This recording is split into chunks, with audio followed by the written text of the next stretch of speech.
Welcome to my YouTube channel. आज है हमारे पास lecture 7 chapter 5 magnetostatic electrodynamic book new edition 4th का, और टॉपिक है divergence and curl of magnetic field. उससे पहले हम देखेंगे कि इलेक्ट्रिक फील्ड में डाइवर्जेंस और कर्ल क्या थी, क्योंकि हम इसको रिलेट करते हैं इलेक्ट्रोस्टैटिक के साथ। ठीक है, मैग्नेटोस्टैटिक को हम अपने पिछले चैप्टर्स के साथ रिलेट करते हैं। हमने देखा था कि हमारे पास जो कर्ल ऑफ इलेक्ट्रिक फील्ड होता है वो ज़ीरो था, और डाइवर्जेंस जो थी वो उसकी कोई ना कोई थी। इसका क्या मतलब है कि हमारे पास ये चार्ज था, इसके इर्द गिर्द क्या फील्ड लाइंस प्रोड्यूस हो रही हैं। अब ये फील्ड लाइंस हमारे पास एक सोर्स से फैलती हुई नज़र आ रही हैं, लेकिन कहीं भी ये कर्ल होती हुई, ठीक है, राउंड होती घूमती हुई नज़र नहीं आ रही। अगर ये फैल रही हैं तो इसका मतलब इसकी डाइवर्जेंस है। डाइवर्जेंस का मतलब यही होता है कि एक सोर्स पॉइंट से कितना फैला हो सकता है। तो इसकी डाइवर्जेंस थी, कर्ल ज़ीरो थी। जबकि अगर हम इस पे देखें, मैग्नेटिक फील्ड में देखें, तो ये हमारे पास करंट कैरिंग वायर है, वो प्रोड्यूस करेगी मैग्नेटिक फील्ड लाइंस। अब मैग्नेटिक फील्ड लाइंस इस तरह से रिवॉल्व करने लग जाती है, सर्कुलर फॉर्म में बनती है। अभी इसका कोई एक पॉइंट सोर्स नहीं है जिससे ये दूर दूर फैल रही हो, ये सिर्फ क्या हो रही है, कर्ल हो रही है। तो इसका कर्लनेस ज़ीरो नहीं होती, डाइवर्जेंस इसकी ज़ीरो होती है। अब हम पढ़ेंगे कर्ल ऑफ मैग्नेटिक फील्ड, कि अगर इसकी कर्ल ज़ीरो नहीं होती तो वो क्या होती है। ये जो कर्ल ऑफ मैग्नेटिक फील्ड हम पढ़ रहे हैं, ये हमारे पास स्ट्रेट वायर्स के लिए, ठीक हो गया, स्ट्रेट वायर्स के लिए। अब ये हमारे पास क्या है, एक पॉइंट इस तरह से बाहर की तरफ आ रहा है, वायर है, जो कि वायर कैसी है, ऐसे बाहर आ रही है, तो मैंने सिर्फ इसको ऐसे बनाया हुआ है, और इसके गिर्द क्या बन रही है, मैग्नेटिक फील्ड लाइंस बन रही है। अब इसका यहाँ से मैग्नेटिक फील्ड लाइंस तक का डिस्टेंस क्या होता है, एस। इसको हम इस तरह से ले लेते हैं कि हमारे पास एक क्या है, एक इनफिनाइट करंट कैरिंग वायर है, जिसकी लेंथ क्या है, इन्फिनिटी, और उसके गिर्द क्या बन रही है, मैग्नेटिक फील्ड लाइंस बन रही हैं, और वह सर्कुलर फॉर्म में इस तरह बन रही है। यहाँ से अगर हम इस वायर से मैग्नेटिक फील्ड तक का डिस्टेंस क्या है, एस। यहाँ पे अगर हम एक स्मॉल एलिमेंट ले लें, डी एल, सबसे पहले हम देखेंगे कि let we have a current carrying wire of infinite length having current I, and let magnetic field B will be the magnetic field. और मैग्नेटिक फील्ड का फॉर्मूला क्या होता है, mu not I bye 2πs। अब अगर हम इसका, अब ये देखो, मैग्नेटिक फील्ड लाइंस जो बन रही हैं वो सर्कुलर फॉर्म में बन रही हैं। तो magnetic field lines enclose around a circular path of radius s centred at wire is B dot D l. अब हम इसको कैसे लिखेंगे, क्लोज लूप के लिए कैसे लिखते हैं, B dot D L. B dot D L इसके इक्वल आया। अब ये कैसे आया, उसके लिए सबसे पहले हमने इक्वेशन ली। अब ये इक्वेशन कैसे आई है उसका ये, अगर आप देखो, अगर मैं यहाँ पे एक length element, small length element ले लूँ, ये स्मॉल लेंथ एलिमेंट है डी एल, करंट इसमें फ़्लो कर रहा है तो डी एल में से भी फ़्लो करेगा। देखो, अगर करंट जो है वो इस डायरेक्शन में फ़्लो करता हुआ जा रहा है, एरो क्या बता रहा है कि वो इस डायरेक्शन में फ़्लो कर रहा है, तो इसका मतलब डी एल में भी जो करंट फ़्लो कर रहा है वो भी क्या है, इसी डायरेक्शन में है। तो डी एल मैग्नेटिक फील्ड और डी एल हमारे पास क्या है, parallel to each other. Parallel means कि उसकी डायरेक्शन सेम है। जैसे अगर करंट मेरे पास इधर फ्लो करता हुआ जा रहा था, तो मैंने जो डी एल लिया है उसकी भी डायरेक्शन यही है। तो पैरेलल टू ईच अदर, इनके दरमियान कोई एंगल नहीं है, तो बी डॉट डी एल को मैं इस तरह से लिखूंगी ना, डॉट हटाऊंगी तो B D L cos theta. अब कॉस कोई एंगल नहीं है तो कॉस ज़ीरो हो जाएगा, और कॉस ज़ीरो 1 होता है। बी की वैल्यू पुट करूँगी, म्यू नॉट आई 2πs, और डी एल आ जाएगा। अब इंटीग्रेशन पे सिर्फ डी एल पे लगेगी। ये चीज़ें क्या है, कांस्टेंट। करंट क्यों कांस्टेंट है, क्योंकि यहाँ पे कांस्टेंट करंट फ्लो कर रहा है, और ये सर्कुलर लूप में है, तो 0 to 2πs। यहाँ पे हमारे पास क्या आ जाएगा, 2πs, और ये कैंसिल, तो B dot D l is equal to mu not I. इस चीज़ को हम एम्पेयर्स लॉ भी बोलते हैं। ठीक है, अब इसको हम कैसे लिख सकते हैं कि डी एल है, तो मैं इसको कैसे लिखूँगी, लाइन इंटीग्रेशन।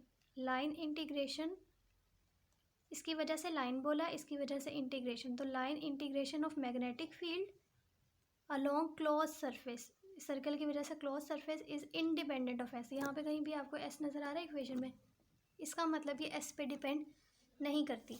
जबकि हमने मैग्नेटिक फील्ड हमारे पास जो होती है वो डिपेंड करती है। जब आप उसका इंटीग्रेशन ले लेते हो तो वो एस पे डिपेंड नहीं करती। एस पे डिपेंड नहीं करती, शेप ऑफ लूप पे डिपेंड नहीं करती। क्यों नहीं डिपेंड करती, उसकी रीज़न बुक में ये लिखी हुई है कि because B decreases at the same rate. हमारे पास जो, अगर यहाँ पे इसकी जगह में क्या लिख दूँ, मैग्नेटिक फील्ड लिख दूँ, तो मैग्नेटिक फील्ड में अगर मेरे पास जितनी रेट पे मैग्नेटिक फील्ड डिक्रीज़ हो रही है, उसी रेट के साथ जो है 2πs क्या कर रहा है, इंक्रीज़ भी कर रहा है, तो बराबर हो जाते हैं। इसीलिए हमारे पास ये इंडिपेंडेंट ऑफ एस आ जाएगा। अगर ये शेप पे डिपेंड नहीं करता, मतलब मैं यहाँ पे एक करंट कैरिंग वायर है, उस पर मैग्नेटिक फील्ड की कोई भी लूप ले लो, कोई भी रैंडम लूप ले लो, आपके पास जो आंसर आएगा वो यही आएगा। तो इसको कैसे लिख सकते हैं? Any in loop that encloses the wire would have the same answer. इसका आंसर सेम रहेगा। जैसे अगर हम एक सिलेंड्रिकल कोऑर्डिनेट ले लें, तो सिलेंड्रिकल कोऑर्डिनेट हमारे पास क्या होते हैं? S five G. अब इस एस फाइव जी में हमने हमारे पास जो बनती है मैग्नेटिक फील्ड लाइंस वो सर्कुलर में बनती है, तो उसका सिर्फ फाई कंपोनेंट होता है।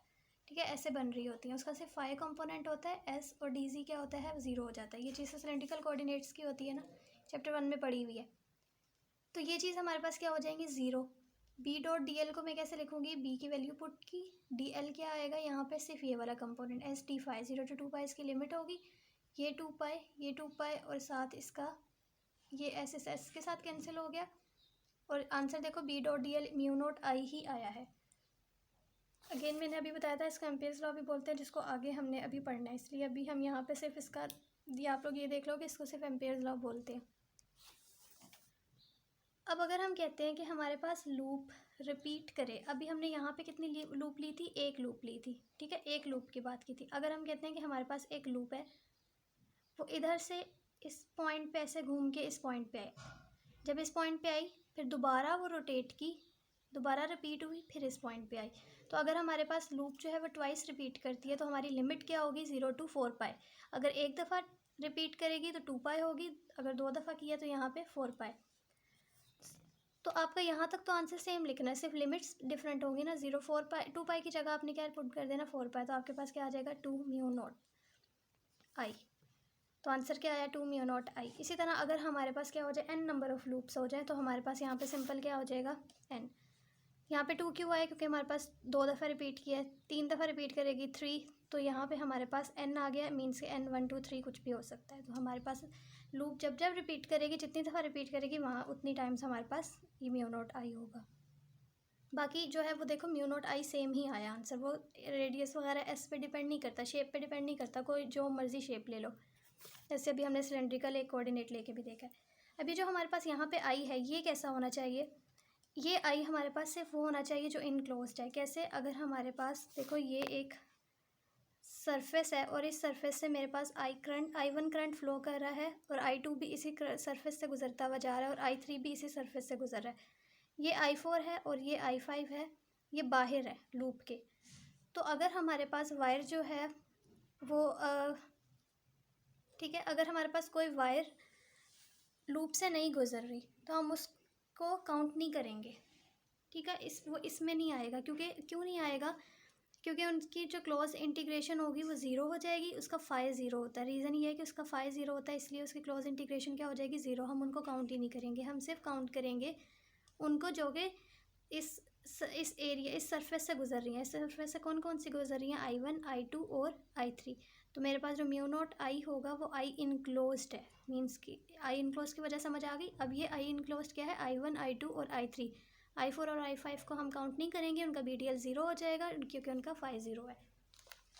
उसके बाद हम कहते हैं कि अगर हमारे पास करंट पास करता है किसी वॉल्यूम से, अब हम सरफेस से भी ले सकते थे, लीनियर भी ले सकते थे, हमने वॉल्यूम ही क्यों लिया? क्योंकि वॉल्यूम हमारे पास क्या होता है? एक मोस्ट जनरलाइज फॉर्म है। जनरलाइज फॉर्म के लिए हम क्या लेते हैं? वॉल्यूम। तो अब अगर करंट हमारे पास किसी वॉल्यूम से पास कर रहा है तो हम उसको क्या लिखेंगे? इनक्लोज्ड क्या लिखेंगे? अब इसका क्या मतलब है? देखो, वैसे तो आप लोगों ने याद कर लेना कि करंट आई इनक्लोज होता है इसके लिए जब वो वॉल्यूम से पास करे। हमारे पास एक वॉल्यूम है और उस वॉल्यूम को हमने एक स्फेयर में इनक्लोज कर दिया हुआ है, तो उसमें से हमारे पास जो करंट निकल रहा है वो क्या होगा? इस सरफेस में हमने एक वॉल्यूम को इनक्लोज कर दिया ना, इसलिए यहाँ पे DA आया, सरफेस आया। लेकिन करंट तो वॉल्यूम से निकल रहा है ना, तो J। ये तो थी इसकी रीज़न। लेकिन आप लोगों ने याद करना है कि आई इनक्लोज अगर करंट जो है वो वॉल्यूम से पास कर रहा है तो आई इनक्लोज क्या हो जाएगा? J.DA। अब इसको पुट करेंगे B.DL is equal to mu not, I enclose की जगह ये आ जाएगा। अब हमने स्टोक्स थ्योरम लगाया। स्टोक्स क्यों लगाया? क्योंकि हमने जाना है सरफेस से लाइन पे, पाथ इंटीग्रल पे। तो सरफेस से अगर हमने लाइन या पाथ में जाना तो हम कर्ल थ्योरम यूज़ करते हैं।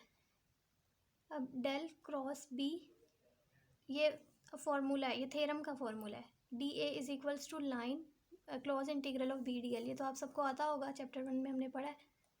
अब यहाँ पे देखो, surface del cross B d a same आ गया, बी डॉट डी एल की वैल्यू क्या है, mu naught J dot d a से कैंसिल, इंटीग्रेशन से कैंसिल, तो हमारे पास जो कर्ल आया वो इसके इक्वल आया। कर्ल होता है ये, लेकिन इसके लिए क्या है, एक कंडीशन है, इसका फ्लॉ ये है कि ये हमारे पास जो डेरिवेशन आई है ये सिर्फ उस एक इनफिनाइटली स्ट्रेट लाइन करंट के लिए रेस्ट्रिक्टेड है। हम इसको सिर्फ तब यूज़ कर सकते हैं जब हमारे पास एक स्ट्रेट लाइन करंट हो लेकिन वो इनफिनाइट लेंथ हो। सिर्फ और सिर्फ स्ट्रेट लाइन करंट के लिए ये है, straight line current with infinite length. तो अगर हमारे पास एक इनफिनाइट लेंथ ना हो और स्ट्रेट लाइन करंट भी ना हो तो तब तो हम इसको यूज़ नहीं कर सकते। तो उसके लिए हमने एक अलग और फार्मूला निकालना है। अब उससे पहले हम कर्ल निकालने से पहले डाइवर्जेंस ऑफ मैग्नेटिक फील्ड देखेंगे। डाइवर्जेंस ऑफ मैग्नेटिक फील्ड क्या होता है, ज़ीरो। अब उसको प्रूफ करना है। हमारे पास क्या है, करंट कैरिंग वायर है इनफिनाइट लेंथ की, उसके गिर्द क्या बन रही है, मैग्नेटिक फील्ड लाइंस बन रही हैं, ठीक है। इस डॉट का मतलब क्या है कि वायर हमारे पास ऐसे आ रही है, मीन्स के आउट टू द पेज आ रही है। अब हमारे पास बायोट-सैवर्ट लॉ से मैग्नेटिक फील्ड किसके इक्वल होती है, mu not 4 pi I cross R unit vector R square D L. ये आप लोगों को बिल्कुल ज़बानी याद होना चाहिए, बहुत पक्का मैग्नेटिक फील्ड का फॉर्मूला। अब हमारे पास अगर वॉल्यूम करंट डेंसिटी हो तो आई की जगह सिंपल क्या आ जाएगा, जे, और डी एल की जगह क्या आ जाएगा, डी टाउ। ओके, अब हमारे पास क्या है, कोऑर्डिनेट सिस्टम है, एक्स वाई जी कोऑर्डिनेट सिस्टम ले लिया। अब इसमें हमने क्या करना है, एक पॉइंट ले लिया। ये चीज़ क्या है, हमने एक सोर्स पॉइंट ले लिया। सोर्स पॉइंट हमारे पास क्या है, जनरलाइज ले रहे हैं तो हम क्यूब लेंगे। हमने एक क्यूब ले लिया, इसीलिए हमने वॉल्यूम करंट डेंसिटी लिया, क्यूब लिया। और हमें अब क्या करना है, इस पॉइंट पी पे मैग्नेटिक फील्ड कैलकुलेट करनी है इसकी वजह से, ठीक है। तो अब हम क्या करेंगे, हमारे पास पोजीशन वेक्टर्स हम ड्रॉ कर लेते हैं। अब जो ओरिजिन से इस सोर्स पॉइंट, ये है सोर्स पॉइंट और ये है फील्ड पॉइंट, जिस पे फाइंड करना होता है वो क्या होता है, फील्ड पॉइंट, और जिसकी वजह से फाइंड करनी होती है वो होती है सोर्स पॉइंट। तो इसकी वजह से यहाँ पे मैग्नेटिक फील्ड कैलकुलेट करनी है, तो ये क्या होगा, सोर्स पॉइंट। अब पोजीशन वेक्टर्स ड्रॉ कर रहे हैं तो इसका यहाँ से यहाँ तक क्या हो जाएगा, आर प्राइम, और यहाँ से यहाँ तक आर, और ये क्या होगा, सेपरेशन वेक्टर, जिसको हम कर्ली आर से लिखते हैं। अब हमारे पास यहाँ पे ये चीज़ क्या है, वॉल्यूम। तो करंट कहाँ पे होगा, इस वाले में, मीन्स से करंट हमारे पास इस कोऑर्डिनेट में होगा, इसमें नहीं होगा। और मैग्नेटिक फील्ड कहाँ फाइंड करनी है, इस पॉइंट पे, तो मैग्नेटिक फील्ड इस कोऑर्डिनेट पे होगा। अब इसके कोऑर्डिनेट्स को हमने प्राइम क्यों कहा है, क्योंकि ये प्राइम है ना, तो इसको एक्स प्राइम, वाई प्राइम, जी प्राइम, और इसके कोऑर्डिनेट्स को एक्स वाई जी। ओके, फिर हमने यहाँ पे लिखा। अब हमने अपने डायग्राम में से देख के लिखना है कि आर हमारे पास क्या है, ये R position vector of field point, और उसके कोऑर्डिनेट्स क्या हैं, एक्स वाई जी। और आर प्राइम जो है वो क्या है, position vector of source point, और उसके कोऑर्डिनेट्स क्या हैं, एक्स प्राइम, वाई प्राइम, जी प्राइम। मैग्नेटिक फील्ड किसका फंक्शन है, इस वाले कोऑर्डिनेट का, एक्स वाई जी का। और जो जे है, मीन्स के वॉल्यूम करंट डेंसिटी, वो किसका, करंट इधर है ना, तो वो किसका फंक्शन है, आर प्राइम कोऑर्डिनेट का, एक्स प्राइम, वाई प्राइम, जी प्राइम। तो हमारे पास यहाँ पे इक्वेशन क्या हो जाएगी, बी किसका फंक्शन है, आर का, म्यू नॉट ओवर 4 पाई, जे किसका फंक्शन है, आर प्राइम का, बाकी सब कुछ सेम। ओके, मैं यहाँ पे साइड पे लिख दिया क्योंकि पीछे लिखना भूल गए थे कि आर जो है सेपरेशन वेक्टर है, तो वो किसके इक्वल होगा, आर माइनस आर प्राइम। अगर तो हम सेपरेशन वेक्टर की यहाँ पे वैल्यू निकाल सकते हैं, x minus x prime, y minus y prime, z minus z prime. और डी टाउ किसके इक्वल होगा, वो तो वॉल्यूम एलिमेंट का है ना, तो वॉल्यूम एलिमेंट किसका था, आर प्राइम कोऑर्डिनेट का, तो D X prime, D Y prime, D Z prime. हमें क्या कैलकुलेट करनी है, डाइवर्जेंस। तो हम सिंपल सबसे पहले क्या लिखेंगे, डेल डॉट, डाइवर्जेंस ले ली। अब म्यू नॉट 4 पाई कॉन्स्टेंट है, डेल डॉट अंदर ले गए, ठीक। अब ये चीज़ मुझे इसकी वैल्यू कैलकुलेट करनी है, डेल डॉट। अब एक मेरे पास ये वेक्टर है और एक मेरे पास ये वेक्टर है, तो मैं लिखूँगी डेल डॉट में प्रोडक्ट रूल ऐसा यूज़ करूँगी, ये लिस्ट मिलेगी, अगर नहीं मिली तो आप लोगों को ये याद करना होगा। प्रोडक्ट रूल मैंने ऐसा चूज़ किया जो मेरे पास इससे रिजेंबल करता हो, जैसे कि डेल डॉट एक ए वेक्टर और एक B vector, A cross B is equals to, अब मैंने एक दफ़ा क्या इसको बाहर रखा बी, और इन दोनों को इकट्ठा लिखा, डेल क्रॉस ए। फिर एक दफ़ा ए को बाहर रखा, बी और डेल को इकट्ठा लिखा। ये तो हो गया इसका याद करने का तरीका। अब इसमें ए मेरे पास क्या है, जे आर, और जो बी है वो r unit vector over r square. अब सिंपल इसमें क्या करना है, ए बी की वैल्यूज़ पुट करनी है। डेल इसी तरह ए की वैल्यू पुट की, बी की वैल्यू पुट की, बी की यहाँ पर भी डेल उसी तरह ए की वैल्यू पुट की, सिंपल वैल्यूज़ पुट करेंगे। उसके बाद हम कहते हैं कि हमारे पास del dot J r prime zero होता है। अब ये ज़ीरो क्यों है, इसकी वजह है कि हमारे पास जो डेल होता है वो फंक्शन होता है एक्स वाई जी का, जबकि जो जे आर प्राइम है वो किसका फंक्शन है, एक्स प्राइम वाई प्राइम और जी प्राइम का। तो जब हम एक्स का क्रॉस प्रोडक्ट लेंगे एक्स प्राइम के साथ तो वो ज़ीरो ही हो जाएगा ना। तो ये फंक्शन है एक्स वाई जी का, ये फंक्शन है एक्स प्राइम वाई प्राइम जी प्राइम का। जब हम इनका क्रॉस प्रोडक्ट लेते हैं तो वो ज़ीरो हो जाता है। इसकी रीज़न ये है कि ये ज़ीरो हो गया। और जो ये ज़ीरो है ये हमने चैप्टर नंबर 1 में इसका प्रूफ भी किया था कि ये होता ही ज़ीरो है। अगर ये दोनों ज़ीरो हो गए तो डेल डॉट बी भी क्या हो गया, ज़ीरो हो गया। मीन्स का डाइवर्जेंस ऑफ मैग्नेटिक फील्ड हमारे पास क्या है, ज़ीरो। ये हमें शो करवाता है कि हमारे पास मैग्नेटिक फील्ड का कोई सिंगल पॉइंट सोर्स नहीं है। ठीक है, डाइवर्जेंस ज़ीरो होने के दो मतलब हैं।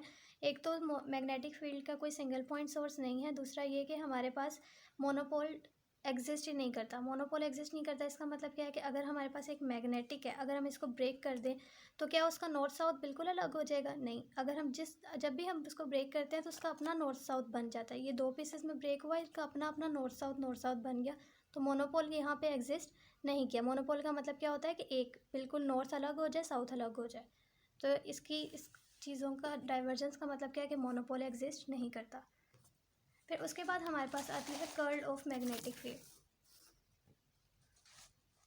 कर्ल ऑफ मैग्नेटिक फील्ड जो हमने पहले निकाली थी वो क्या थी, सिर्फ हमारे पास स्ट्रेट करंट वायर के लिए थी जिनकी इन्फिनिटी लेंथ होती है। अब ये हमारे पास जो है ये जनरलाइज है, ये हर चीज़ के लिए, इसकी कोई कंडीशन नहीं है, उसकी कंडीशन थी। तो हमारे पास जब हमने कर्ल ऑफ मैग्नेटिक फील्ड निकालना है तो वो ये होगा, स्ट्रेट करंट वायर्स के लिए वो वाला होगा। अब हमारे पास कर्ल ऑफ मैग्नेटिक फील्ड के लिए अगेन हमने बायोट-सवार्ट लॉ यूज़ किया, सेम उसी तरह जैसे डाइवर्जेंस कैलकुलेट की, बस यहाँ पे क्या हो जाएगा, कर्ल लेंगे। Del cross B mu not 4 pi constant, उसी तरह डेल क्रॉस, अब ये चीज़ मुझे कैलकुलेट करनी है तो मैं इसके ऊपर प्रोडक्ट रूल क्या लगाऊंगी, del cross A cross B, क्योंकि डेल क्रॉस ये ए है और ये है क्या है बी। और ये हमारे पास जब तीन वेक्टर्स का क्रॉस प्रोडक्ट होता है तो हम कौन सा रूल लगाते हैं, बैक माइनस कैब रूल। ठीक है, ये आप लोगों ने पढ़ा होगा, बैक माइनस चैप्टर नंबर 1 में पढ़ा था। बैक माइनस कैब रूल लगाया है। अब इसमें ये हमारे पास क्या है, ए है, ये क्या है बी, ये क्या है सी। अब इसके अकॉर्डिंग बी को पहले रखेंगे, बी ये पहले रखा, फिर ए को रखा और फिर सी को रखा, माइनस इसी तरह आप लोगों ने कैप भी लगा देना। अब इसमें हमारे पास ए क्या था, जे आर प्राइम वाला, और जो बी था वो ये वाला था। डेल क्रॉस ए की जगह उसकी वैल्यू, बी की जगह उसकी वैल्यू ए, और डेल डॉट बी की वैल्यू, सिंपल वैल्यूज़ पुट की। अब इसमें हम कहते हैं कि हमारे पास जो ये चीज़ है आर प्राइम, ये क्या हो जाता है ज़ीरो। और अगर ये ज़ीरो है और जो ये चीज़ होती है del dot R square over R unit vector. अब यहाँ पे ये ज़ीरो क्यों था, क्योंकि ये क्रॉस था। अब इसमें ज़ीरो नहीं पुट करना क्योंकि ये डेल डॉट है। ठीक है, ये फ़र्क है। यहाँ पे क्या है, डॉट। जब डॉट आता है तो ये चीज़ हमारे पास, ये भी हमने फर्स्ट चैप्टर में प्रूफ की थी कि 4 पाई ये ऐसे एस क्यूब के इक्वल होता है। साथ में जे आर प्राइम आ गया। अब हम इसकी वैल्यू जो है इक्वेशन नंबर 1 में पुट कर देंगे, इक्वेशन नंबर 1 में पुट करेंगे।